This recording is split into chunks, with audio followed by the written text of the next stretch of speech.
సంఘము అనే మాటలో ఉన్న భావాన్ని, సంఘము యొక్క ప్రాధాన్యత గురించి బైబిల్ ఏమని మాట్లాడుతూ ఉంది. సంఘానికి ఒక విశ్వాసికి ఉన్న సంబంధము ఎలాంటిది, సంఘానికి ఒక కుటుంబానికి ఉన్న సంబంధం ఎలాంటిది, సంఘములో విశ్వాస యొక్క బాధ్యత ఎలాంటిది, అసలు సంఘం అనే మాటలో ఉన్న భావాన్ని మనం గ్రహించగలిగితే, సంఘాన్ని దేవుడు కట్టడానికి భూమి మీదకి దిగి రావలసి వచ్చింది కదా. అపొస్తలుడైన పౌలు మాట్లాడుతూ అన్నాడు, దేవుడు తన స్వరక్తమిచ్చి సంపాదించిన సంఘము అన్నాడు. ఏమన్నాడు చెప్పండి? దేవుడు తన స్వరక్తమిచ్చి, రక్తముతో కట్టబడిన సంఘము విలువైనదా, విలువ లేనిదా? ఎందుకు రక్తాన్నే ఆయన చెందించవలసిన పరిస్థితి ఏర్పడింది అనే విషయాలు మనందరికీ తెలుసు. దేవుని బిడ్డలారా, సంఘమును గూర్చినటువంటి కొన్ని విషయాలు ఈరోజు రాత్రి మనము నేర్చుకుంటే, ఆ సంఘము యొక్క పాత్ర, సంఘమును గూర్చినటువంటి సత్యాలు మనము గ్రహించగలుగుతాం. అసలు సంఘం అంటే ఏంటి? ఒకరిద్దరు చెప్పండి, చెప్పాలి. సంఘము అనగా ఏమిటి చెప్పండి? సంఘం అంటే ఏంటి? డ్వాక్రా సంఘం ఉందా? మాట్లాడలేదండి. డ్వాక్రా సంఘం ఉంది. ఇంకా చెప్పాలి. అరుంధతి సంఘం కూడా ఉంటుంది. కొన్ని పేటలో అరుంధతయ్య యువజన సంఘము అని రిజిస్టర్ చేసుకుంటారు చాలా మంది కదా. రకరకాల పేర్లతో సంఘాలు రిజిస్టర్ చేయబడతాయి. రకరకాల పేర్లతో సంఘాలను మనము పిలుస్తా ఉంటాము, మంచిదే. కానీ బైబిల్ పరిభాషలో సంఘము అనే దానికి ఉన్న అర్థం ఏమిటి అని మనం ఆలోచన చేసినప్పుడు, దేవుని బిడ్డలారా, గ్రీకు భాషలో కొత్త నిబంధన రాయబడింది, మనందరికీ తెలుసు. గ్రీకు భాషలో సంఘానికి 2 పదాలు రాయబడ్డాయి. దేవుని బిడ్డలారా, తెలుగులో సంఘము అని సింపుల్గా మనం అంటున్నాము, ఇంగ్లీష్లో చర్చ్ అంటాము. దేవుని బిడ్డలారా, కానీ గ్రీకు బైబిల్లో మనము మూల భాషలోనికి వెళితే సంఘము అనే దానికి 2 పదాలు వాడాడు. అందులో మొదటి పదము ఎక్లీషియా. గ్రీకులో సంఘం అనే మాటకు అర్థం ఏంటి చెప్పండి? ఎక్లీషియా. ఎక్లీషియా అనే మాటకు అర్థం ఏమిటి అంటే పిలవబడిన ఒక సమాజము. చెప్పండి, ఎక్లీషియా అనే మాటకు అర్థం ఏంటి?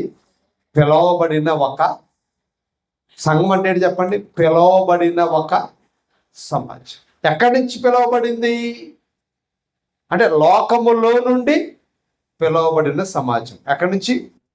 లోకములో నుండి పిలవబడిన సమాజము అని ఆ మాట యొక్క భావం మనకి తెలుపుతాం. ఎందుకు పిలిచాడు? లోకములో నుండి ఒక సమాజముగా ఉండడానికి దేవుడు పిలిచాడు. ఎందుకు పిలిచాడు? ఒక కుటుంబముగా ఉండాలని దేవుడు మనను పిలిచాడు. సంఘం అంటే ఏంటి చెప్పండి? కుటుంబముగా ఉండాలని దేవుడు పిలిచాడు. మీకు బాగా అర్థం అవడానికి కొరింథీయులకు రాసిన రెండవ పత్రిక 6వ అధ్యాయము. కొరింథీయులకు రాసిన 2వ పత్రిక 6వ అధ్యాయములో ఈ రీతిగా రాయబడింది. 17వ వచనం నేను చదువుతున్నాను. కావున మీరు వారి మధ్య నుండి బయలు వెడలి ప్రత్యేకముగా ఉండుడి. ఎక్కడి నుంచట? వారి వద్ద నుండి బయలు వెడలి ప్రత్యేకముగా ఉండుడి. అపవిత్రమైన దానిని ముట్టకుడని ప్రభువు చెప్పుచున్నాడు. మరియు నేను మిమ్మును చేర్చుకుందును, మీకు తండ్రినై ఇందును, మీరు నాకు కుమారులను కుమార్తెలునై ఉందురని సర్వశక్తి గల ప్రభువు చెప్పుచున్నాడు. ఇప్పుడు చెప్పాలి, సంఘము అనగా చెప్పండి, కుటుంబము. ఎవరు చెప్పండి? సంఘం అంటే కుటుంబానికి తండ్రి ఎవరు? దేవాతి దేవుడు. కుటుంబముగా ఉండడానికి దేవుడు మనల్ని పిలిచాడు. ఎలా ఉండాలని పిలిచాడు? కుటుంబముగా ఉండాలి. లోకానుసారమైన కుటుంబం వేరు, దేవుని కుటుంబము వేరు. రెండు ఒకటి కానే కాదు. లోకములో ఎన్నో రకాల కుటుంబాలు ఉంటాయి.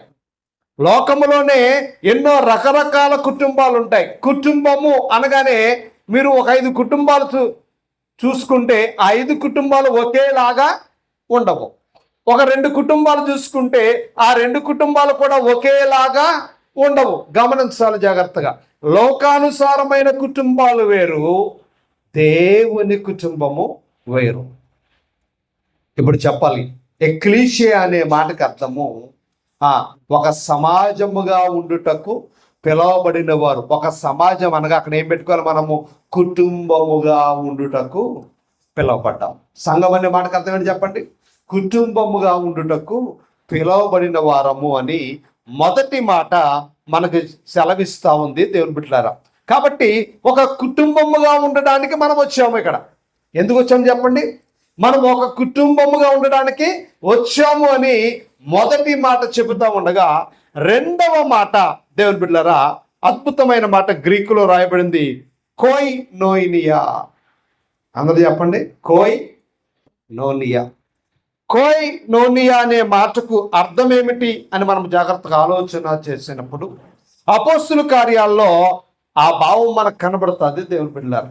ఈ కోయినోనియా అనే మాటలో ఉన్న సందర్భం, ఆ మాటలో ఉన్న అద్భుతమైన మధురమైన శ్రేష్టమైన భావాన్ని మనము ఆలోచన చేసినప్పుడు, మొదటిగా సంఘము ఏ రీతిగా సిద్ధపరచబడింది అంటే అపోస్తుల కార్యాలు 2వ అధ్యాయము 40వ వచనంలో అంటూ ఉన్నాడు పేతురు గారు, ఇంకను అనేక విధములైన మాటలతో సాక్ష్యమిచ్చి మీరు మూర్ఖులకు ఈ తరము వారికి వేరై రక్షణ పొందుడని వారిని హెచ్చరించెను. ఎవరు? పేతురు. ఏమని హెచ్చరించాడు? ఎలా ఉండాలి? ఈ తరము వారికి, మూర్ఖులైన ఈ తరము వారికి వేరై రక్షణ పొందమని వారిని హెచ్చరించాడు. కాబట్టి ఇందాక మనం చదువుకున్నాము, వేరైన వారు అనగా సమాజము నుండి పిలువబడిన వారు, లోకములో నుండి పిలువబడిన వారు, ఒక కుటుంబముగా ఉండడానికి పిలువబడిన వారు. లోకములో ఉన్న కుటుంబం వేరు, దేవుడు ఏర్పరచుకున్న కుటుంబము వేరు. ఈ కుటుంబంలో ఏముంటది? లోకములో ఉన్న కుటుంబ క్రమం వేరు, దేవుని కుటుంబ క్రమము వేరు. దేవుని కుటుంబం ఎలా ఉండాలి? 42వ వచనంలో చాలా క్లారిటీగా చెప్పబడింది, వీరు అపోస్తుల బోధ యందును. ఒకటే ఉండాలి, కుటుంబంలో ఏముండాలి? కుటుంబం అనే సంఘములో బోధ యందును, రెండవది సహవాసమందును, మూడవది రొట్టె విరుచుట యందును, నాలుగవది ప్రార్థన చేయుట యందును ఎడతెగక ఉండాలి. ఏ కుటుంబం ఇది? దేవుని కుటుంబం. జాగ్రత్తగా గమనించాలి. దేవుని కుటుంబము లోకము నుండి పిలువబడింది, ప్రత్యేకముగా ఉండుటకు పిలువబడింది. మూర్ఖపు లోకముల నుండి, శాపగ్రస్తమైన సమాజముల నుండి, చెడిపోయిన లోకముల నుండి ప్రత్యేకముగా ఉండుటకు పిలువబడింది. ఎలా చెప్పాలి? ప్రత్యేకముగా ఉండుటకు. ప్రత్యేకముగా ఉండడం అంటే ఎలాగా? ఎంత క్లియర్గా 42వ వచనం ఉంటుంది, బోధలో ఉండాలి. అంటే అపోస్తులు ఇచ్చిన వాక్యములో మీరు ఉండాలి. రెండవది సహవాసము, దాన్ని ఫెలోషిప్ అంటాం. చెప్పాలి ఏంటది? సహవాసము. జాగ్రత్తగా మాట మనం గమనించాలి. అంటే సంఘము సహవాసముగా ఉండాలి. సంఘం అనే కుటుంబము ఏం కలిగి ఉండాలి చెప్పండి? సహవాసము. ఎలాంటి సహవాసం కలిగి ఉండాలి? ఎలాంటి సహవాసం కలిగి ఉండాలి? ఎలాంటి సహవాసం కలిగి ఉంటే అది దేవుని కుటుంబము, సంఘము అని దేవుడు గుర్తిస్తాడు? ఎవరు గుర్తించాలి మనలను? దేవుడు గుర్తించాలి. సంఘం అనే దేవుని కుటుంబంలో సహవాసం ఉండాలి అని లేఖనం చెబుతా ఉంది. దేవుని బిడ్డలారా, సహవాసము అనే మాటను మనం జాగ్రత్తగా ఆలోచన చేయబోతూ ఉన్నాము, జాగ్రత్తగా మనం పరిశీలన చేయబోతూ ఉన్నాము. కొయినోనియా అనే మాటకు 42వ వచనములో దాని అర్థం కనబడుతూ ఉంది. ఏమిటి? కలిసి పంచుకొని సహవాసము చేయడం. 2 పదాలు. ఒకటి, వాళ్ళు ఏం చేశారు? సహవాసం అంటే కలిసి ఉన్నారు. రెండవది పంచుకున్నారు. ఏం పంచుకున్నారు? రొట్టె విరిచారు, ప్రార్థన చేయడం పంచుకున్నారు, పాటలు పాడటము పంచుకున్నారు. అంటే సంఘము అనగా సహవాసము, సహవాసం అనగా పంచుకోవాలి. రెండవది చెప్పాలి, పంచుకోవాలి. రెండవది సహవాసం కలిగి ఉండాలి. జాగ్రత్తగా ఈ మాటలు మనము ఆలోచన చేయాలి. దేవుని బిడ్డలారా, సహవాసము సహజంగా చాలా మంది మీరు ఏ సహవాసం అండి అని అడుగుతారు. పెళ్ళికి వెళ్ళామనుకోండి, క్రైస్తవ పెళ్ళికి, చుట్టాల పెళ్ళికి ఏమడుగుతారు? మీరు ఏ చర్చికి వెళతారండి అంటారా? అంటే దాని అర్థం మీరు ఏ సహవాసములో ఉన్నారు, దాని అర్థం అది. సహవాసం అన్నా, సంఘం అన్నా, దేవుని కుటుంబం అన్నా చెప్పాలి ఒకటే. మీరు ఏ సహవాసం? హెబ్రోను సహవాసమా, బేతేలు సహవాసమా? చాలా రకరకాల సహవాసాలు కనబడతాయి. దేవుని బిడ్డలారా, లోకానుసారమైన సహవాసాన్ని చూసి ఆ పేరు పాపులర్ అనుకో, వెరీ గుడ్, మేము కూడా దానికే. ఆ పేరు పాపులర్ కాదనుకో, ఎప్పుడు వినలేదండి మేము, ఏమంటారు? ఎప్పుడు వినలేదు అంటారు. ఆ పాపులర్ అనుకో, ఆహా అది మాకు తెలుసండి, చాలా ఫేమస్ కదా అంటారు. గమనించాలి దేవుని బిడ్డలారా. కానీ ఇక్కడ మనం ఆలోచన చేస్తే దేవుని దృష్టిలో, వాక్యము దృష్టిలో సహవాసం అంటే ఏమిటో ఈ రాత్రి మనము పరిశీలన చేయబోతున్నాం. సహవాసం అంటే దేవుని కుటుంబం. ఎవరి కుటుంబం చెప్పండి? దేవుని కుటుంబం. దేవుని కుటుంబంలో ఏముండాలి అంటే సహవాసం ఉండాలి. ఆ సహవాసములో 2 కోణాలు ఉన్నాయి, అంటే 2 భాగాలు ఉన్నాయి. సహవాసంలో ఎన్ని భాగాలు ఉన్నాయి? 2 భాగాలు. మొదటిది దేవునితో సహవాసము, రెండవది ఒకరితో ఒకరు సహవాసం. జాగ్రత్తగా ఈ మాటలు మీరు వినాలి. కుటుంబంలో కూడా భార్య భర్తల సహవాసం ఉంటుంది, తల్లి బిడ్డల సహవాసం ఉంటుంది, తండ్రి బిడ్డల సహవాసం ఉంటుంది. కుటుంబంలో చాలా రకాల సహవాసాలు ఉంటాయి, కానీ సంఘములో 2 సహవాసాలు. ఒకటి దేవునితో, రెండవది సహోదరునితో. ఒకటి దేవునితో, రెండవది సహోదరుడితో. సంఘములో 2 సహవాసాలు. జాగ్రత్తగా ఆ మాటలను మనము నేర్చుకోబోతూ ఉన్నాము. యోహాను రాసిన మొదటి పత్రికలో సహవాసాన్ని గూర్చిన ఆత్మీయ సత్యాలు బయలుపరచబడుతూ ఉన్నాయి. జాగ్రత్తగా ఆ మాటలు మనం చూద్దాం. యోహాను రాసిన మొదటి పత్రిక, మొదటి అధ్యాయము. యోహాను రాసిన మొదటి పత్రిక, మొదటి అధ్యాయము 3వ వచనం అంటున్నాడు, మాతో కూడా మీకును సహవాసము కలుగునట్లు మేము చూచిన దానిని, వినిన దానిని మీకును తెలియజేయుచున్నాము. మన సహవాసమైతే తండ్రితో కూడాను, ఆయన కుమారుడైన క్రీస్తుతో కూడాను ఉన్నది. ఇక్కడ 2 విషయాలు చెప్పాడు. ఒకటి, మీతో నేను సహవాసాన్ని కలిగి ఉన్నాను. రెండవది, దేవునితో సహవాసములు ఎన్ని ఉన్నాయి చెప్పండి? 2 కోణాలు ఉన్నాయి. ఒకటి, సహవాసములో ఉన్న వ్యక్తి, దేవుని కుటుంబంలో ఉన్న వ్యక్తి ఎవరితో సహవాసం కలిగి ఉండాలి? దేవునితో సహవాసం కలిగి ఉండాలి. రెండవది, ఒకరితో ఒకరు సహవాసము కలిగి ఉండాలి. ఇది దేవుడు ఏర్పరుచుకున్న చెప్పాలి కుటుంబము, దేవుడు ప్రత్యేకపరచిన కుటుంబం. సంఘం అనే కుటుంబంలో 2 సహవాసాలు ఉండాలి. ఒకటి దేవునితో, రెండవది ఇతరులతో, అంటే సంఘములో ఉన్న వారితో. జాగ్రత్తగా మనం ఆలోచన చేసినప్పుడు దేవునితో సహవాసము చాలా అద్భుతంగా ఉంటుంది మనకి. ఎవరితో సహవాసము? దేవునితో సహవాసము ఎంతో అద్భుతంగా ఉంటుంది. అది చాలా గొప్పగా కనబడుతుంది కదా. ఎప్పుడు చూసినా ఆ అమ్మాయి ఎప్పుడు చూసినా బైబిల్ చదువుతానే ఉంటుందండి. ఆవిడ ఎప్పుడు చూసినా ప్రార్థన చేస్తానే ఉంటుందండి. వాళ్ళు ఎప్పుడు చూసినా పాటలు పాడతానే, అదేంటే కానీ బాత్రూంలో ఉన్న పాడుతుందండి, ఇంట్లో ఉన్న పాడుతుందండి, వంట చేసినా పాడుతుందండి, బండి మీద వెళ్తా కూడా పాడుతూ ఉంటుందండి. ఆ దేవునితో ఎంత గొప్ప సహవాసం ఉంది. 24/7 24 గంటలు దేవుడు దేవుడు దేవుడు దేవుడు దేవుడు దేవుడు అంటూ మంచి సహవాసము. వెంటనే రెండవది ఏంటి?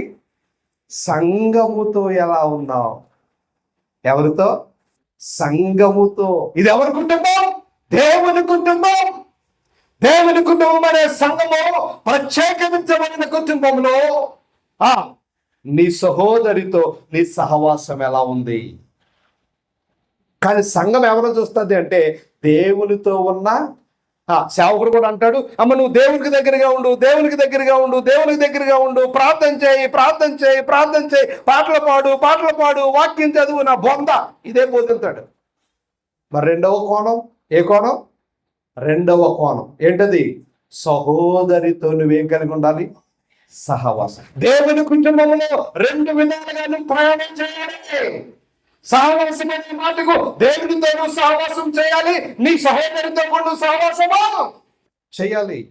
ఎందుకు చెయ్యాలి చెప్పాలి.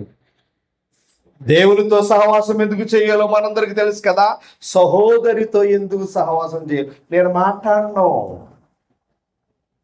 ఆ వ్యక్తితో నేను మాట్లాడను, ఆ వ్యక్తితో మందిరానికి వస్తాను. ఈ గుడి కాకపోతే చెప్పాలి, మాట్లాడలేదండి, ఇంకో గుడి లేదా మాకు? ఏ గుడిలోనన్నా రెండు సహవాసాలు ఉంటాయి. ఏ గుడికెళ్ళు 10,000 మందికి వస్తున్న గుడికెళ్ళు, ముగ్గురు విశ్వాసులు ఉన్నా గుడికెళ్ళు, అది సహవాసమే.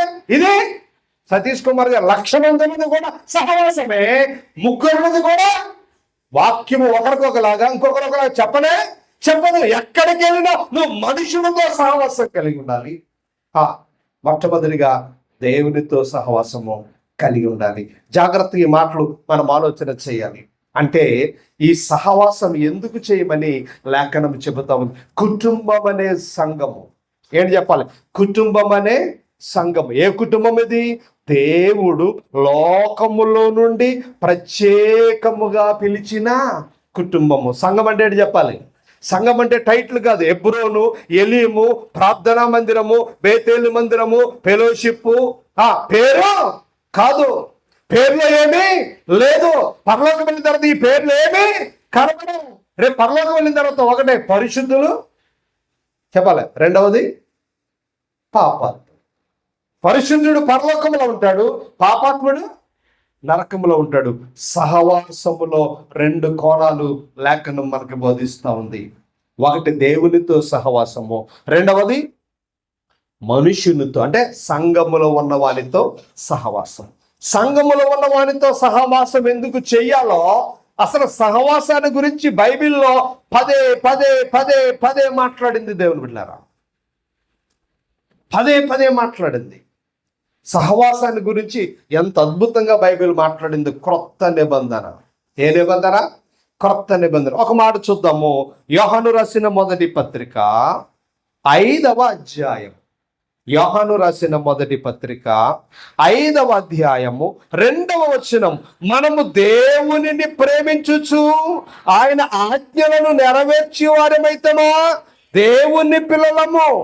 దేవుని పిల్లలను ప్రేమించుచున్నామా?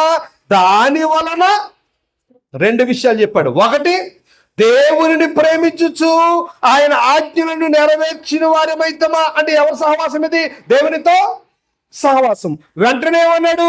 దేవుని పిల్లలను ప్రేమించుచున్నామని. దేవుని పిల్లలంటే ఎవరో? లోకములో నుండి ప్రత్యేకముగా పిలువబడిన వారు. మనమందరం ఎవరి పిల్లలని చెప్పండి? దేవుని పిల్లలము. దేవుని పిల్లలము కూడా ఏం చేయాలి మనము? చెప్పాలి. దేవుని పిల్లలను కూడా ఏం చేయాలి మనము? ప్రేమించాలి. అంటే దేవుణ్ణి ప్రేమించాలి, దేవుని పిల్లలను ప్రేమించాలి. దేవుణ్ణి ప్రేమించాలి, దేవుని పిల్లలను ప్రేమించాలి. దేవుణ్ణి మాత్రమే ప్రేమిస్తాను, దేవుని పిల్లలను ప్రేమించను అంటే నీ కోసం పరలోకం సీట్ ఉందరా అంటాడా దేవుడు? మాట్లాడలేదండి. పాస్ మార్కులు ఎంత అండి? 35 కదా. కానీ దేవుడు 100కి 100 రావాలి. గ్రేస్ మార్కులు లేవు మనకి. గ్రేస్ మార్కులు దేవుణ్ణి ప్రేమిస్తే 50 మార్కులు, పరలోకం రాదు. దేవుణ్ణి ప్రేమించాలి. దేవుని పిల్లలను ఎందుకు ప్రేమించాలి? లోకము మనుషులను ప్రేమించదు. లోకమును పగ ఉంది, లోకమును దెబ్బఉంది, లోకములో అన్యాయం ఉంది, లోకములో మోసం ఉంది, లోకములో కపటం ఉంది,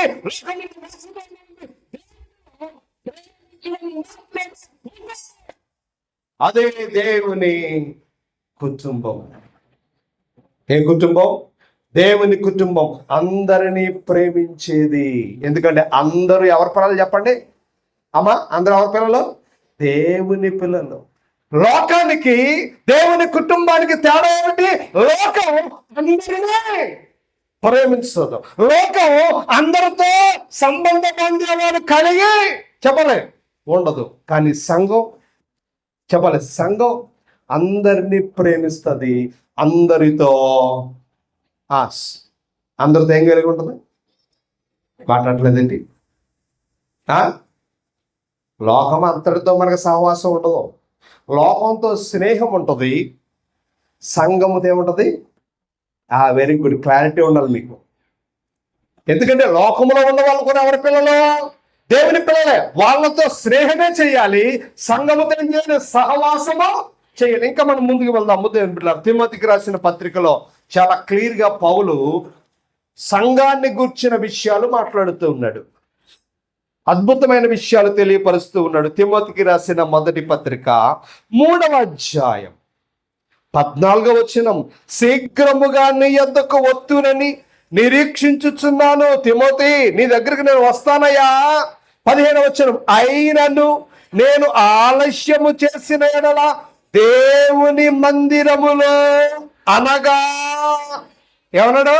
దేవుని మందిరం అంటే జీవము కలిగిన దేవుని మందిరములో జనులు ఎలాగు ప్రవర్తించవలెనో అది నీకు తెలియవలెనని ఈ సంగతులు. జనులు ఎలాగ ప్రవర్తించాలి దేవుని మందిరములో చెప్పాలి. దేవుని మందిరంలో జనులు ఎలాగ ప్రవర్తించాలి? వచ్చారు, పాటలు పాడారు, వచ్చారు, ప్రార్థన చేశారు, వచ్చారు, వాక్యం విన్నారు, వచ్చారు, కానుకలు ఇచ్చారు, వెళ్ళిపోయారు.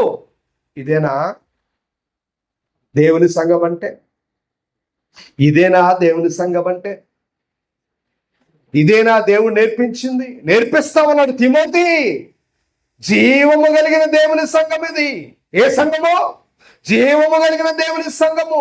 జీవము కలిగిన దేవుని సంఘములో జనులు ఎలా ఉండాలి? దేవుణ్ణి ప్రేమించాలి, మనుషులను ప్రేమించాలి. దేవుణ్ణి ప్రేమించాలి, మనుషులను చెప్పలే ప్రేమించాలి. సంఘం దేవుణ్ణి మాత్రం 100% చెప్పండి ప్రేమిస్తుంది. ఇప్పుడు మీరు గుండె మీద చేసుకోండి, ఇలాగ దేవా అనండి, దేవా నేను నిన్ను 100% ప్రేమిస్తున్నాను. అదే రీతిగా మా సంఘములో ఉన్న వారందరినీ ఎంత చెప్పండి 100% మొహమాట పడుతూ చెప్పమంటే రేపు పొద్దున పరలోకానికి నువ్వు వెళ్ళవు. నీ సీట్ చింపేస్తాడు దేవుడు. ఎందుకు? సహవాసం అంటే దేవుణ్ణి ప్రేమించాలి. రెండవది వెరీ గుడ్, మనుషులను ప్రేమించాలని లేఖనం చెబుతా ఉంది. అందుకని జనులు ఎలాగో ప్రవర్తించాలో. లోకం వేరు, సంఘం వేరు. లోకం వేరు, దేవుని కుటుంబం వేరు. సమాజం వేరు, దేవుని సమాజం వేరు. దేవుని సమాజంలో అందరినీ ప్రేమించాలి అనే సత్యాన్ని దేవుడు బయలుపరిచాడు. దైవ జనాంగమా, దేవుని కుటుంబం అని పేరు పెట్టాడు. మనకేమని పేరు పెట్టాడు చెప్పండి? ఏమని పేరు పెట్టాడు? దేవుని, మీరు నా కుమార్తెలు, నా కుమారులై ఉన్నారు, మీరు నా పిల్లలై. ఎవరి పిల్లలు మనం? దేవుని పిల్లలం.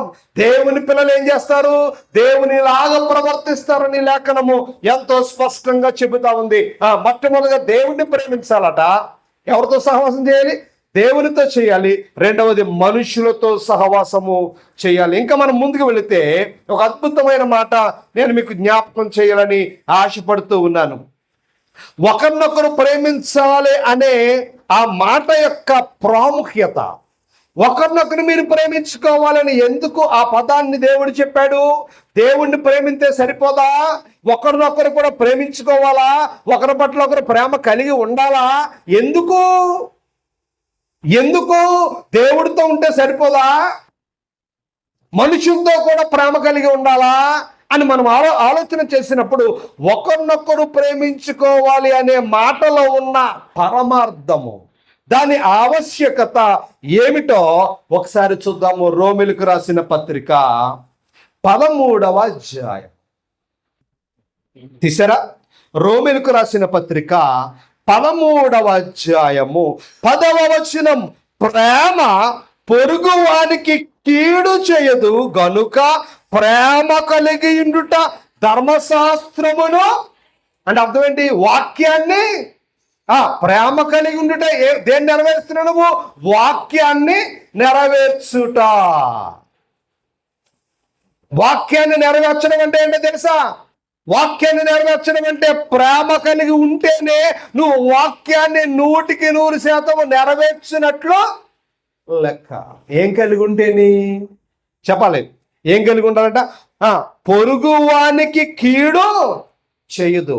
ఎందుకు నేటి దినాల్లో ఒక సంఘానికి మరొక సంఘం కీడు చేస్తా ఉంది, ఒక విశ్వాసికి మరొక విశ్వాసి కీడు చేస్తా ఉంది. ఈ విశ్వాసం అంటే ఆ విశ్వాసం పడట్లా, ఈ సంఘం అంటే ఆ సంఘానికి పడట్లా.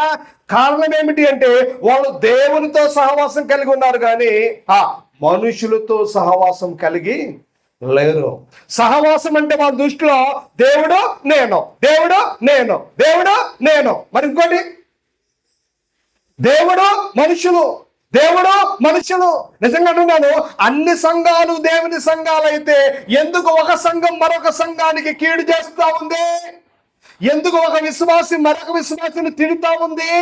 ఎందుకు ఒక విశ్వాసి మరొక విశ్వాసి శత్రువులుగా ప్రవర్తిస్తూ ఉన్నారు? ఎందుకు ఒక విశ్వాసి మరొక సంఘ విశ్వాసాన్ని ప్రేమించలేకపోతా ఉంది? చెప్పాలి, ప్రేమించలేకపోతా ఉంది. ఆ విషయంలో మన సంఘం చాలా గొప్పది. ఎందుకంటే ఏదైనా ఇంటికాడ ప్రార్థన అంటే అందరినీ పిలుపుతారు, మీకు వందనాలు, మీరు చాలా గొప్పవాళ్ళు, మీ సహవాసం చాలా గొప్పదే. మరి నన్ను ఆలపిల్లట్లేదేంటి? ఆ జ్ఞానం మీకు ఉందా? ఏముంది? ముందు ఎవరితో ఉండాలి నువ్వు సహవాసం? సంఘంతో. ఏ సంఘం? ఒక కుటుంబం ఉంది, ఈ కుటుంబంతో నువ్వు సహవాసం కలిగి ఉండాలి, ఈ కుటుంబాన్ని గౌరవించాలి, ఈ కుటుంబాన్ని ప్రేమించాలి, ఈ కుటుంబం కొరకు నువ్వు ప్రయాస. అప్పుడు బయట గురించి నువ్వు ఆలోచన చెయ్యాలి. బయట గురించి ఆలోచన చేయొద్దని నేను చెప్పట్లే, అందరిని ప్రేమించమనే చెబుతున్నారు. గమనించాలి దేవుని బిడ్డలారా, మనము ఆలోచన చేయాలి. మనిషితో ఎందుకు సహవాసం కలిగి లేడు? నేను మాట అడుగుతున్నాను. రోడ్డు మీద వెళ్ళేవాడు ఎవరి స్వరూపం? రోడ్డు మీద ఒక వ్యక్తి వెళ్తున్నాడు, అది ఎవడో మనకు తెలియదు, అది ఎవరి స్వరూపం చెప్పాలి? ఆ వ్యక్తి వెళ్తున్నాడు అనుకోండి, అతన్ని మనం గౌరవించాలి, ఎందుకంటే వాడు దేవుని స్వరూపం, అంతే. కానీ ఆ వ్యక్తి మన సంఘ సభ్యుడు అనుకోండి, ఆ వ్యక్తితో మనం ఏం చేయాలి చెప్పండి? వెరీ గుడ్ సహవాసము చేయాలి. జాగ్రత్తగా ఈ మాటలు మనం పరిశీలన చేయాలి. ఎందుకంటే సంఘం అనగా దేవుని, చెప్పండి, సంఘం అంటే ఏంటి? దేవుని కుటుంబం. దేవునితో సహవాసం చేస్తుంది. రెండవది సహోదరులతో కూడా సహవాసం చేస్తుంది. అందుకే అన్నాడు ప్రేమ కలిగి ఉండుట ధర్మశాస్త్రం అంతటిని నెరవేర్చడం అంటే వాక్యాన్ని నువ్వు నెరవేర్చుతున్నావా? వాక్యాన్ని నెరవేర్చడం అంటే అందరి ఎడల ఏం కలిగి ఉండడం చెప్పాలి. ఎవరి పిల్లలు మీరు చెప్పండి, ఎవరన్నా శత్రువులు ఉన్నారా మీకు? స్కూల్లో కానీ కాలేజీలో కానీ ఇంటికాడ కానీ ఉన్నారనుకోండి, మీరు 100% దేన్ని నెరవేర్చట్లేదు చెప్పాలి? వాక్యాన్ని నెరవేర్చడము. వాక్యాన్ని నెరవేర్చిన వాడు, వాక్యానికి విలువ ఉన్నవాడు, వాక్యాన్ని హెచ్చించిన వాడిని దేవుడు హెచ్చించు. ఇప్పుడు ఏం చేయాలి? దేవుని కుటుంబంలో ఉన్న ప్రతి వ్యక్తి దేవుణ్ణి ప్రేమించాలి, రెండవది ఇతరులను ప్రేమించాలి. అలా మనం ప్రేమిస్తే వాక్యం అంటుంది, నువ్వు వాక్యం అంతటిని నెరవేర్చినట్లే లెక్క. దేనంతటిని? వాక్యం అంతా నెరవేర్చినట్లు. నీకు పాట రాకపోయినా, ప్రార్థన రాకపోయినా, ప్రసంగం రాకపోయినా, ఏమీ రాకపోయినా ఏమొస్తే చాలు? ఏమొస్తే చాలు? ప్రేమించడం వస్తే చాలు. నువ్వు పాట పాడక్కర్లా, ప్రసంగం చేయక్కర్లా, ఆరాధన చేయక్కర్లా, వాయిద్యాలు వాయించక్కర్లా, ఏ పని చేయక్కర్లేదు. నీకు ఒకటి వస్తే చాలు, అవన్నీ అందులో నెరవేర్చబడతాయి. ఎందులో? ప్రేమించడం వస్తే చాలు. ఏం చేస్తే వచ్చే చెప్పు? ప్రేమించడం వస్తే చాలు. ఎవరినే? దేవుణ్ణి కాదు, సహోదరి సహోదరులను. ఎవరిని ప్రేమించాలట? సహోదరి సహోదరు. ఇంకా మనం ముందుకు వెళ్ళాము. యోహాను రాసిన మొదటి పత్రిక 4వ అధ్యాయము. యోహాను రాసిన మొదటి పత్రిక 4వ అధ్యాయం 12వ వచనం. ఏ మానవుడునో దేవుని ఎప్పుడునూ చూచి ఉండలేదు. మనము ఒకనినొక్కడు ప్రేమించిన ఎడల దేవుడు మనయందు నిలిచి ఉండును. చాలండి. మనము ఒకని ఎడల ఒకరు ప్రేమిస్తే, ఎవరట? మనము ఒకరిని ఒకడు ప్రేమించిన ఎడల దేవుడు మనయందు చెప్పలే నిలిచి ఉండును. ఇప్పుడు నేను అంటాను దేవుడు నాలో ఉన్నాడు అని పక్క సంఘాన్ని తిట్టాను అనుకోండి, దాని అర్థం ఏంటి? మాట్లాడలేదు. దేవుడు నాలో ఉన్నాడు అని పక్క విశ్వాసం నేను తిట్టాను అనుకోండి, నాలో ఎవరు లేరు? చెప్పాలి, ఎవరు లేరు? దెయ్యం ఉంది. అద్భుతంగా నాలో ఉంది. ఏమంటున్నాడు? నీలో దేవుడు ఉంటాడు. ఎప్పుడు? నీ సహోదరుని నువ్వు ప్రేమించగలిగితే, నీ తోటి సహోదరుని నువ్వు ప్రేమించగలిగితే, అలాంటి వారి జీవితంలో ఎవరుంటారంటే దేవుడు నిలిచి ఉండును. ఇప్పుడు గుండెల మీద చేసుకుని ఒకసారి ఆలోచన చేయాలి. దేవుడు నాలో ఉన్నాడా? ఒకవేళ దేవుడు నాలో ఉంటే నేనేం చేస్తాను? నా తోటి సహోదరులను ప్రేమిస్తాను. ఎవరిని? పక్కలకు చెప్పండి. దేవుడు నాలో ఉన్నాడు. పట్టుకోండి, చేయట్టుకొని పర్లేదు.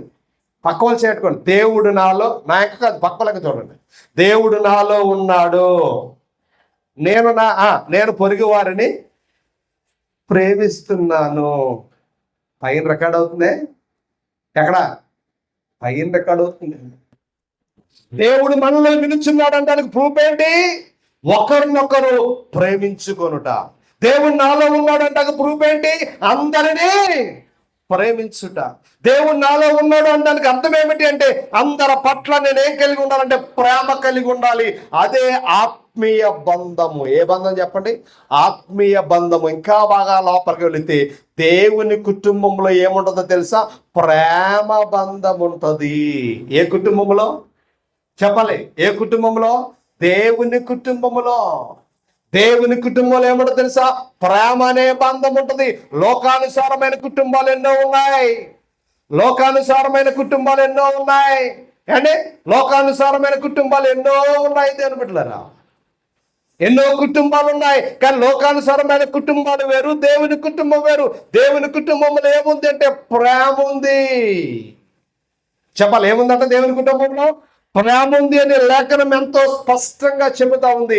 ప్రేమ బాంధవ్యము కలిగినది దేవుని కుటుంబం. ఏ కుటుంబం చెప్పాలి? దేవుని కుటుంబం దేనితో ఉంటది? ప్రేమ బాంధవ్యముతో ఉంటది. యేసు ప్రభు కొండ మీద ప్రసంగం చేశాడు కదా, మౌంట్ సెర్మన్స్ అంటారు, కొండ మీద ప్రసంగాలు.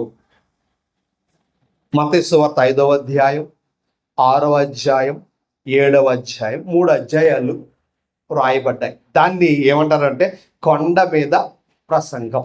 ఆ కొండ మీద ప్రసంగంలో దేవుడు చాలా విషయాలు మాట్లాడాడు. అందులో దేవుని బిడ్డలారా 30 వచనాలు బాంధవ్యాల గురించి మాట్లాడాడు. దేని గురించి? బాంధవ్యం అనగా సంబంధ బాంధవ్యాల గురించి. ఎన్ని వచనాలు?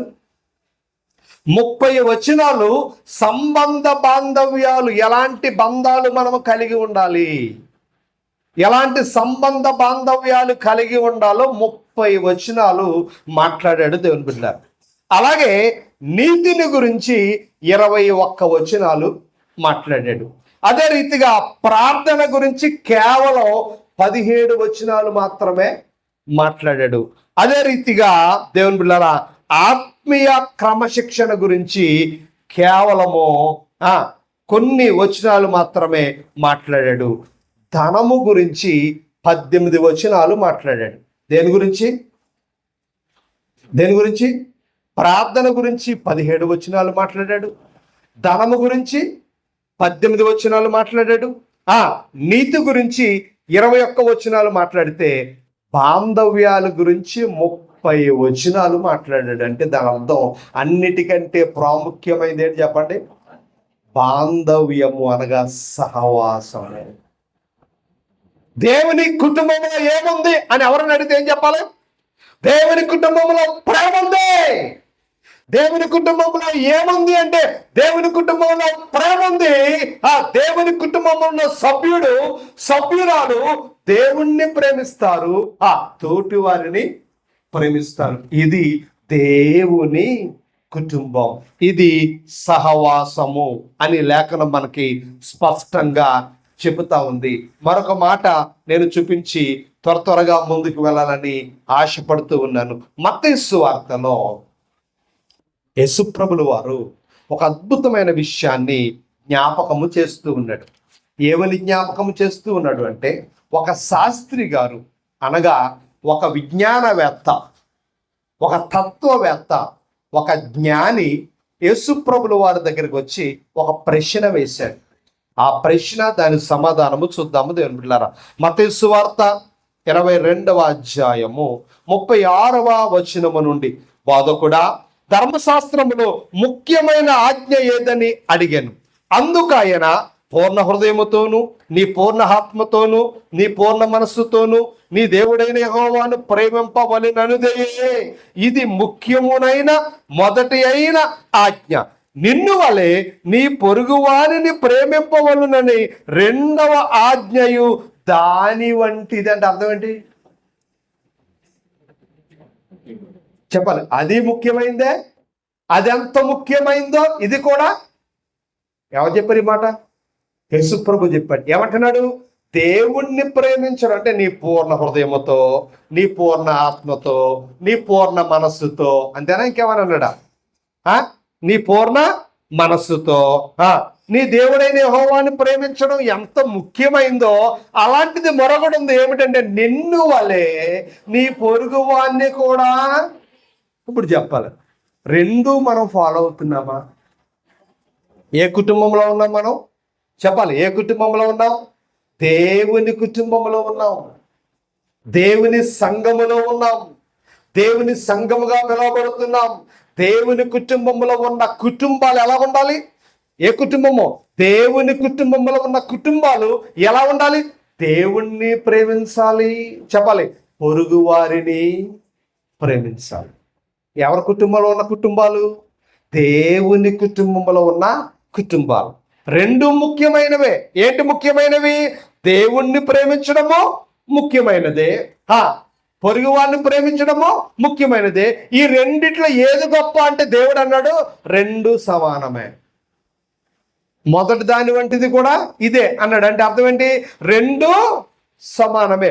రెండిట్లో ఏది ఎక్కువ కాదు, ఏది తక్కువ కాదు. ఇప్పుడు గమనించాలి, 100 మార్క్స్ అంటే 50 మార్క్స్ దేవునితో సహవాసం, 50 మార్క్స్ పొరుగువానితో సహవాసం.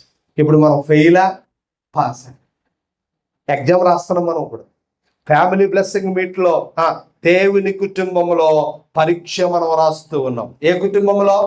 దేవుని కుటుంబంలో పరీక్ష రాస్తూ ఉన్నాం. ఆ పరీక్షలో దేవుని ప్రేమించడం అనేది 50% అయితే పొరుగు వాడిని ప్రేమించడం అనేది ఎంత? 50% అయి ఉంది. ఉన్నాయా ఇలాంటి సహవాసాలు పాలమూరులో? ఉన్నాయా ఇలాంటి సహవాసాలు రాజమండ్రిలో? ఉన్నాయా ఇలాంటి సహవాసాలు లోకములో? ఏ సహవాసాన్ని వెళుతున్నావు? వెరీ గుడ్, మంచి పేరుంది, మంచి టైటిల్ ఉంది, ఆ చర్చి పేరు చాలా బాగుంది, చర్చి కూడా ఇంకా చెప్పలే బాగుంది. చర్చిని చూసి దేవుడు పరలోకం పిలుస్తాడా? సహవాసాన్ని బట్టి దేవుడు నిన్ను పరలోకానికి పిలుస్తాడా? చెప్పాలి.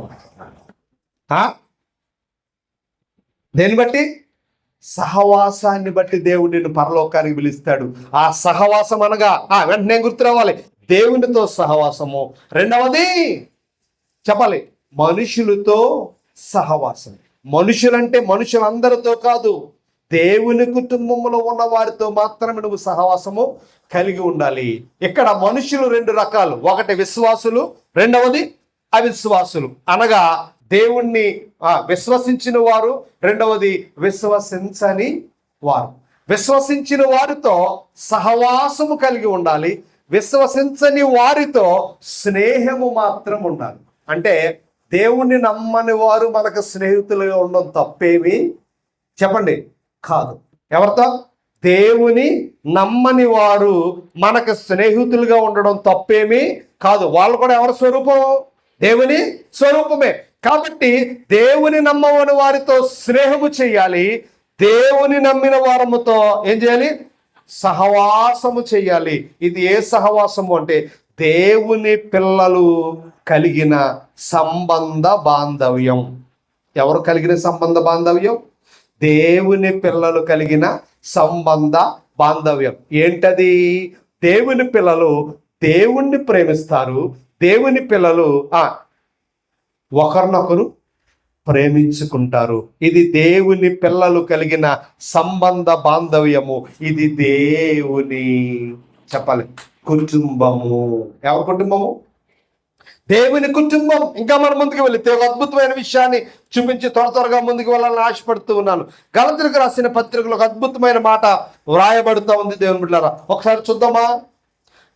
లేఖనములలో వాక్యములు దేనికి ప్రాధాన్యత ఇవ్వబడింది ఒకసారి చూద్దాం. వాక్యము దేనికి ప్రాధాన్యత ఇస్తూ ఉంది? గలతీయులకు రాసిన పత్రిక 6వ అధ్యాయము 10వ వచనం.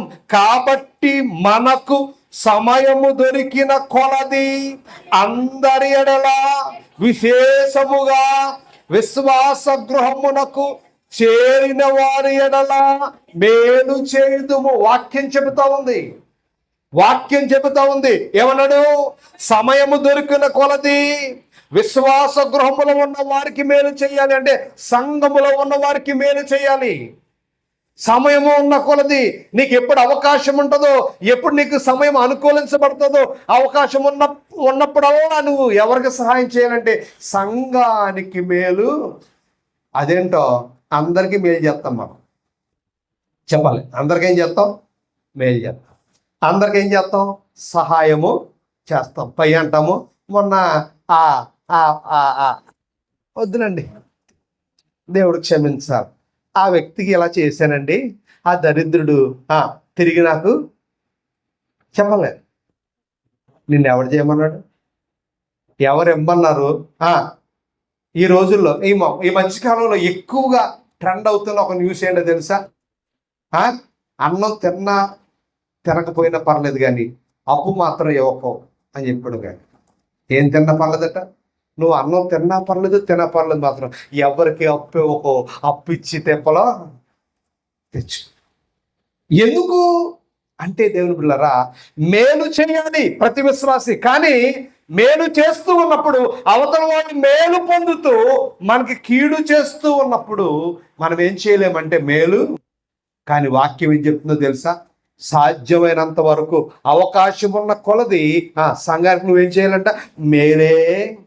వారికి కీడు చేసిన, ఎవరో సంఘములో ఉన్న వారు కీడు చేసిన, సంఘ సభ్యులని కీడు చేసిన నువ్వేం చేయాలి? మేలే చేయాలి. ఆ కీడు సంగతి ఎవరు చూసుకుంటారు? ఆయన చూసుకుంటాడు. కీడు మనకు సంబంధము లేదు. ఎవరు మనకి కీడు చేసినా, ఎవరు మనకు అన్యాయము చేసినా, ఎవరు మనల్ని మోసము చేసినా, ఎవరు మనల్ని ఇబ్బంది పెట్టినా దాని పర్యవసానము చూసేవాడు దేవాది. తీర్పు తీర్చుట నా వంతు అని అన్నాడు. తీర్పు తీర్చుట నా పని, నాకు నువ్వు అవకాశము పగ తీర్చుకొనుట గట్టిగా చెప్పాలి. పగ తీర్చుకొనుట నా పని, ప్రేమించుట నీ పని. ప్రేమించు. అన్యాయం చేసిన వాళ్ళని ప్రేమించు, మోసం చేసిన వాళ్ళని ప్రేమించు. ద్రోహి ఎవరో? ఇస్కరియోతు యోధ ద్రోహి. ప్రభువుని అమ్మేశాడు దేవుని బిడ్డలారా. నేటి దినాల్లో చాలా మంది మనల్ని అమ్మేస్తున్నారు కదా. చాలా మంది మనల్ని ఏం చేస్తున్నారు? అమ్మేస్తున్నారు. అన్యాయంగా మనల్ని అమ్మేస్తున్నారు. మన జీవితాలను అమ్మేస్తూ ఉన్నారు చాలా మంది. కానీ ప్రభు అన్నాడు, వారిని క్షమించి ప్రేమించు. వారి మీద పగ తీర్చుకోవడం నా పని పగ తీర్చుకోవడం నీ పని ఏమిటి? ప్రేమించడం. ఎంత అద్భుతంగా చెప్తున్నాడు. సాధ్యమైనంత వరకు, అవకాశం ఉన్నప్పుడల్లా, సమయం ఉన్నప్పుడల్లా సంఘానికి నువ్వేం చేయాలట? మేలు చెయ్యాలి అని చెబుతూ ఉన్నాడు. పేతురు రాసిన మొదటి పత్రిక 2వ అధ్యాయము 17వ వచనం, అందరినీ సన్మానించుడి, సహోదరులను ప్రేమించుడి, దేవునికి భయపడుడి, రాజును ఏమన్నాడు? అందరినీ సన్మానించాలి అంటే అందరినీ గౌరవించాలట. మనం దేవుని కుటుంబంలో ఉన్నవారు మనం ఏం చేయాలి చెప్పండి? అందరినీ గౌరవించాలి. దేవుని కుటుంబంలో ఉన్న సంఘము, దేవుని కుటుంబముగా, సంఘముగా, సహవాసముగా పిలువబడుతున్న ప్రతి వ్యక్తి ఏం చేయాలట? అందరినీ చెప్పండి సన్మానించాలి. సహోదరులను ప్రేమించాలి. జాగ్రత్తగా మనం ఆలోచన చేయాలి దేవుని బిడ్డలారా.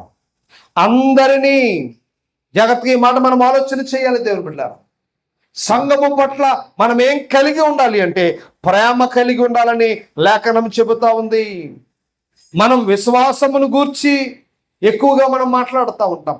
విశ్వాస జీవితాన్ని గురించి ఎక్కువగా మాట్లాడుతాం.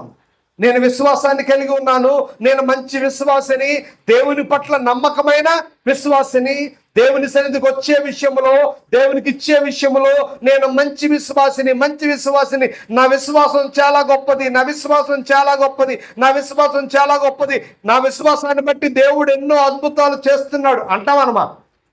చెప్పాలి, మన విశ్వాసం చాలా గొప్పదని మనము చెబుతాం. ఇప్పుడు అడుగుతున్నాను నేను, విశ్వాసం గొప్పదా, ప్రేమ గొప్పదా?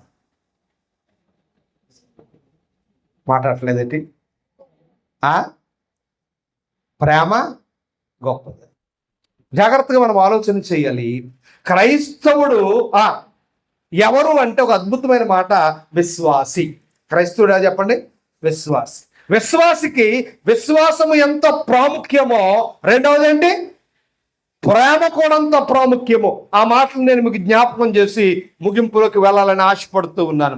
గలతీ పత్రిక 5వ అధ్యాయం. విశ్వాసానికి ఇవ్వబడిన ప్రాధాన్యత ప్రేమకు కూడా ఇవ్వబడిందని లేఖనం చెబుతా ఉంది. ఒకసారి దాన్ని మనం పరిశీలన చేద్దాం.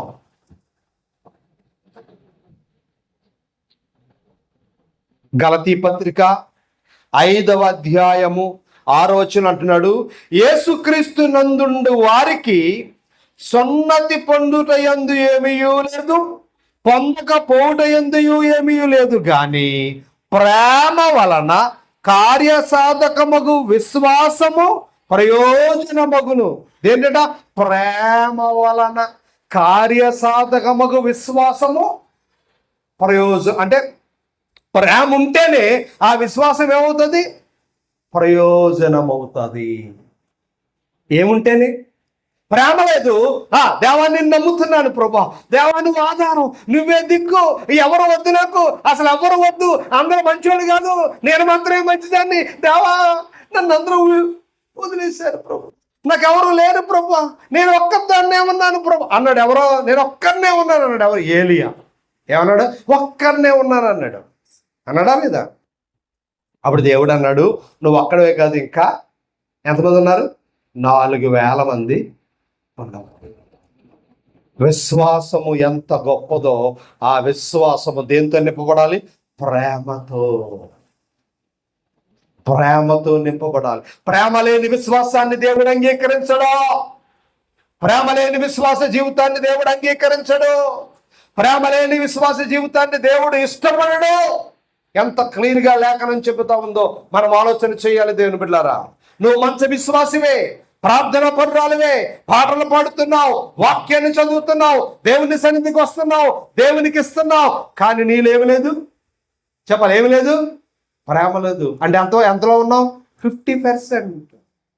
50%. దేవుడు అంటున్నాడు 100 ఫలాన్ని నీవు పొందాలి. విశ్వాసము కలిగిన ప్రేమ ఉంటేనే అది ప్రయోజనకరము. ఎలా అంటాడా? విశ్వాసము కలిగిన ప్రేమ ఉంటేనే ప్రయోజనమగును అంటున్నాడు. ప్రేమ విశ్వాసము రెండు చెప్పాలి సమానమే. చెప్పాలి, ప్రేమ విశ్వాసం రెండు సమానం. మరొక మాట చూద్దాము. ఎఫెసీ పత్రిక మొదటి అధ్యాయము 15వ వచనం.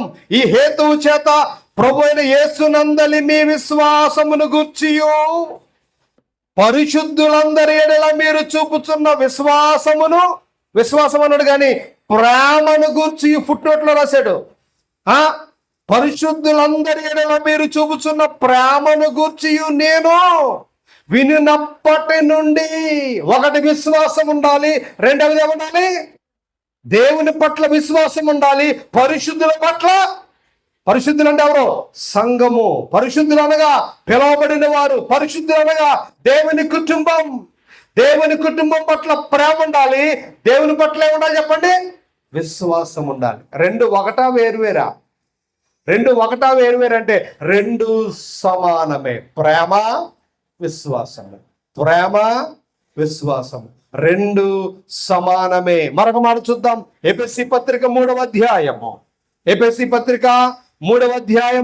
16వ వచనం అంటున్నాడు, క్రీస్తు మీ హృదయములలో విశ్వాసము ద్వారా నివసించున్నట్లుగాను తన మహిమైశ్వర్యము చొప్పున మీకు దయచేయవలనియు మీరు దేవుని సంపూర్ణతయందు పూర్ణులగునట్లుగా ప్రేమయందు వేరు పారి స్థిరపడి సమస్త పరిశుద్ధులతో కూడా దాని వెడల్పు పొడగు లోతు ఎత్తు ఎంతో గ్రహించుకొనుటకు. ముందేమన్నాడు? విశ్వాసం. ఎవరి ఎడల విశ్వాసము? దేవుని ఎడల విశ్వాసము, క్రీస్తు ఎడల విశ్వాసము కలిగి ఉండాలి. రెండవది ప్రేమ కలిగి ఉండాలి. సహవాసము, దేవునితో సహవాసం అనగా విశ్వాస జీవితం. దేవునితో సహవాసం అనగా ప్రార్థన జీవితం. దేవునితో సహవాసం అనగా దేవుని ఆరాధించడం. దేవునితో సహవాసం అనగా దేవుని వాక్యాన్ని వినడం. దేవునితో సహవాసం అనగా దేవునితో కలిసి ప్రయాణము చేయడము. అదే రీతిగా సంఘముతో కూడా నువ్వు సహవాసము చేయాలి. నీ సహోదరులతో నువ్వు సహవాసము చెయ్యాలి. నీ సహోదరుల పట్ల నువ్వు ప్రేమను చూపించాలి. విశ్వాసముతో కూడిన ప్రేమ. ఏ ప్రేమ చెప్పండి? విశ్వాసముతో కూడిన ప్రేమ. ఇందాక మనం ఏం చదువుకున్నాం? ప్రేమతో కూడిన విశ్వాసం. ప్రేమతో కూడిన విశ్వాసం అన్నా, విశ్వాసముతో కూడిన ప్రేమ అన్నా ఈ రెండు ఒకటే. దాని అర్థము దేవునితో సహవాసము. ఇప్పుడు ఈ రెండిట్లో ఎదగాలంటే ఏం చేయాలి? రెండిట్లో ఎలా ఎదుగుతాం మనం చెప్పాలి. విశ్వాసములో ప్రేమలో ఎలా ఎదుగుతాము? ఎదుగాము అనడానికి రుజువేంటి? దేనిలో? విశ్వాసములో ప్రేమలో. ఎలా ఎదుగుతాం? ఎదగాల? విశ్వాసంలో ఎదగాలి, ప్రేమలో ఎదగాలి. ఎలా ఎదగాలి? దశలోనికి రాసిన మొదటి పత్రిక, క్షమించాలి, దశలోనికి రాసిన 2వ పత్రిక మొదటి అధ్యాయం. దశలోనికి రాసిన 2వ పత్రిక మొదటి అధ్యాయము 3వ వచనం అంటున్నాడు, సహోదరులారా మేము ఎల్లప్పుడూ మిమ్మల్ని గూర్చి దేవునికి కృతజ్ఞతాస్తుతులు చెల్లించుటకు బద్ధులమై ఉన్నాము. ఇది యుక్తమే, అంటే ఇది మంచిదే. ఎలయనగా మీ విశ్వాసము బహుగా అభివృద్ధి పొందుతున్నది. అండర్లైన్ చేసుకోండి, అందరూ కూడా అండర్లైన్ చేసుకోండి. విశ్వాసము బహుగా ఏం చేయాలి? అభివృద్ధి పొందాలి. విశ్వాసం ఏం చేయాలి? విశ్వాసము బహుగా అభివృద్ధి పొందాలి. నా విశ్వాసం పెరిగిందండి. ఒకప్పుడు దేవా 10,000 అంటే దేవుడు ఇచ్చేశాడు, ఇప్పుడు 1,00,000 అడుగుతున్నాను, ఇస్తాడు దేవుడు. విశ్వాసం పెరగాలి. 1,00,000 నుండి 1,00,000 అవ్వాలి, 1,00,000 నుండి 10 కోట్లు అవ్వాలి, 10 కోట్లు 100 కోట్లు అవ్వాలి, 100 కోట్లు 1000, 1,00,000, 1,00,000 కోట్లు. నీ విశ్వాసం పెరుగుతూ ఉండాలి, నీ స్థాయి పెరుగుతూ ఉండాలి. విశ్వాసం పెరగాలి. ఏం చేయాలి చెప్పండి? విశ్వాసము పెరగాలి. దేవుని పట్ల విశ్వాసం పెరగాలి. దేవుడు 100 రూపాయలు ఇవ్వగలిగిన సమర్థుడు 100 తీసుకున్నావు, 1000 ఇవ్వగలిగిన సమర్థుడు 1000 తీసుకున్నావు. ఇప్పుడు ఏమనంటే 1,00,000 ఇవ్వగలిగిన సమర్థుడు 1,00,000 తీసుకున్నావు. ఇప్పుడు అనాలి 1,00,00,000 రూపాయలు ఇవ్వగలిగిన సమర్థుడు. విశ్వాసం పెరుగుతూ ఉండాలి, విశ్వాసం పెరుగుతూ ఉండాలి, విశ్వాసం పెరగాలి, విశ్వాసం పెరగాలి. యోబులాగా పెరగాలి. ఎలా పెరిగింది యోబు విశ్వాసం? ఆస్తి పోయింది, యెహోవా ఇచ్చిన యెహోవా తీసుకొనెను. ఐశ్వర్యం పోయింది, యెహోవా ఇచ్చిన యెహోవా తీసుకొనెను. బిడ్డలు పోయారు, యెహోవా ఇచ్చి యెహోవా తీసుకొనెను. ఆరోగ్యం క్షీణించిపోయింది. విశ్వాసం పెరిగిందా తగ్గిందా? చెప్పాలి, మాట్లాడలేదు. మనకో చిన్న సమస్య వచ్చిందనుకో, విశ్వాసం చేలే జన హై.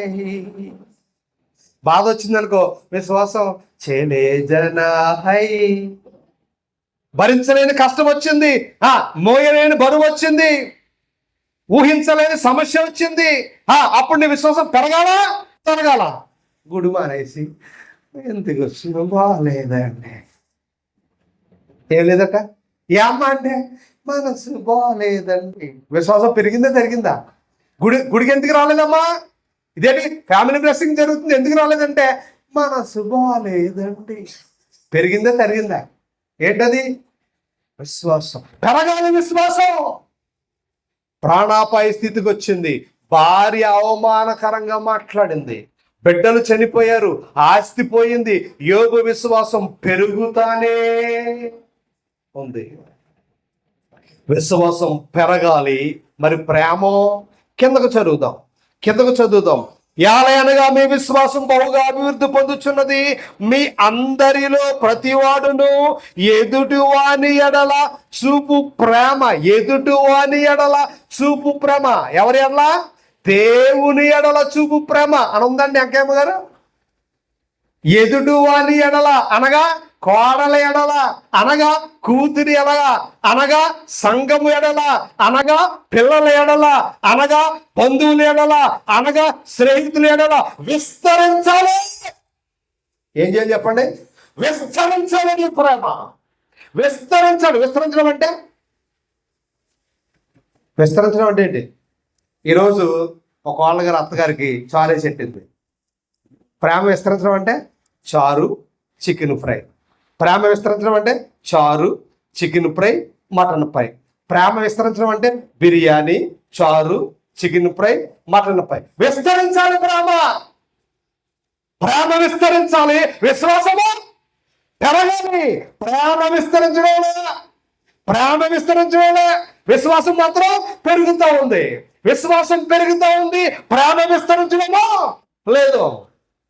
ప్రేమ విస్తరించాలి, అది దేవుని సహవాసం.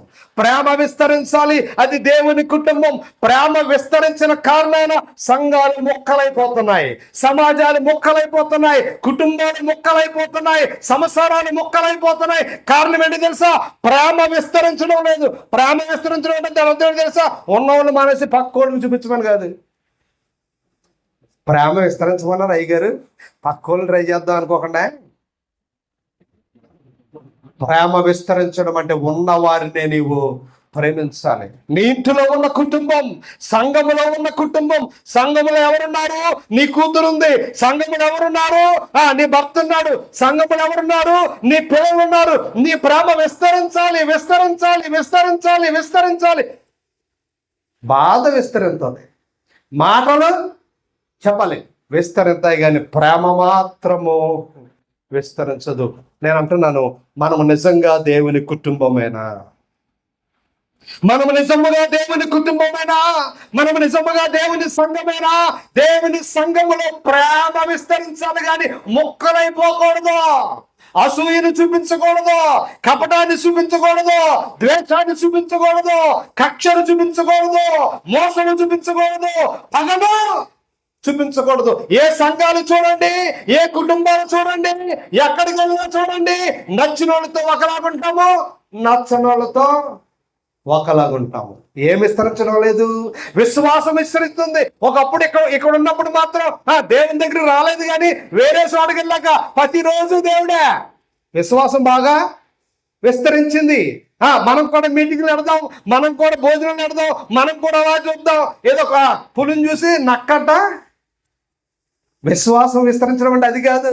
10 మీటింగ్లు పెట్టామా, 10 మందికి భోజనాలు పెట్టామా, 10 కార్యక్రమాలు చేశామా, మేము ఉన్నోళ్ళు నలుగురమే, మేము ఉన్నోళ్ళు 10 మందే, కానీ ఆ కార్యక్రమాల మీద కార్యక్రమాలు మా విశ్వాసం పెరిగింది. విశ్వాసం కాదు నువ్వు పెంచుకోవాల్సింది, ప్రేమను విస్తరింప చేయాలి. దేన్ని విస్తరింప చేయాలి? ఏ సంఘము చూడండి, సంఘము పక్కవారి సంఘాన్ని ప్రేమించడం లేదు, సంఘము తన ప్రేమను విస్తరించడమో లేదు. ఏ సంఘములో చూడండి, సంఘములో ప్రేమ విస్తరించడం లేదు, కానీ కలహాలు మాత్రం బాగా విస్తరిస్తున్నాయి, అన్యాయం బాగా విస్తరిస్తూ ఉంది, ఎవరిని ఎలా కొట్టాలనే దురాలోచనలు బాగా విస్తరిస్తూ ఉన్నాయి. అప్పుడు దేవుడు అంటున్నాడు, వారిని చూసుకోవడం నా పని. ఎవరి పని? నా పని. ఇప్పుడు దేవుని సంఘములో, దేవుని కుటుంబంలో చెప్పాలి, విశ్వాసం పెరగాలి. రెండవది ప్రేమ విస్తరించాలి. దేవుని కుటుంబం అంటే ఏంటో తెలుసా?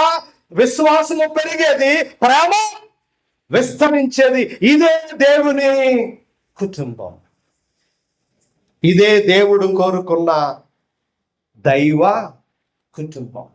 జాగ్రత్తగా మనం ఆలోచన చేయాలి దేవుని బిడ్డలారా.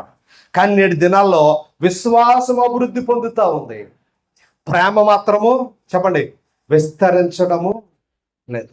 విశ్వాసం అభివృద్ధి పొందుతూ ఉంది కదా, విశ్వాసం అభివృద్ధి పొందుతూ ఉంది. పొద్దునే లేచి ప్రార్థన చేయాలి, చేస్తున్నాం. మధ్యాహ్నం ప్రార్థన చేయాలి, సాయంకాలం ప్రార్థన చేయాలి కదా.